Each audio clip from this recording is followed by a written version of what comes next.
नमस्कार भक्तजन, आप सभी का मेरे चैनल में हार्दिक स्वागत है।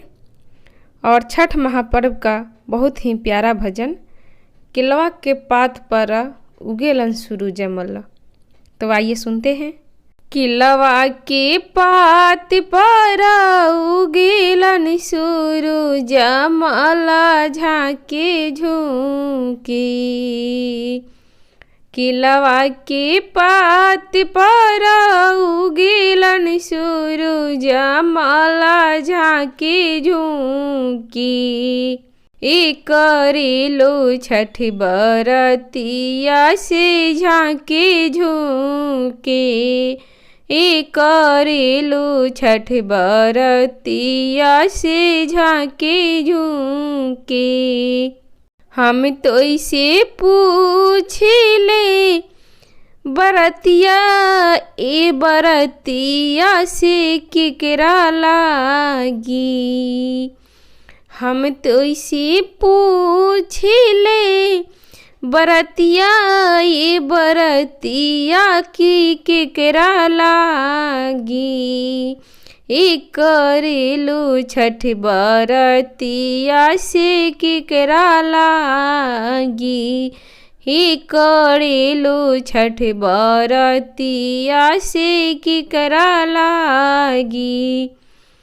हम रोजे बेटवा सुंदर ऐसन बेटवा हो से उनके लागी। हम रोजे बेटवा सुंदर ऐसन बेटवा हो से उनके लागी। हम करेनी छठ बरतिया से उनके लागी। करेनी छठ बरतिया से उनके लागी। नारियल के पात पर उगेले सूरज मल झांके झुंकी। नारियल के पात पर उगेले सूरज मल झांके झुंकी। करेलो छठ बरतिया से झांके झुंके। करेलो छठ बरतिया से झांके झुंके। तो इसे पूछले बरतिया बरतिया से केकरा लागी। हम तो इसे पूछले बरतिया बरतिया से केकरा लागी।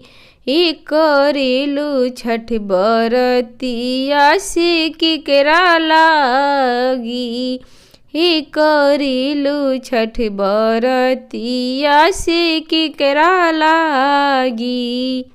रोजे स्वामी सुंदर ऐसन स्वामी हो से उनके लागी। हम रोजे स्वामी सुंदर ऐसन स्वामी हो से उनके लागी।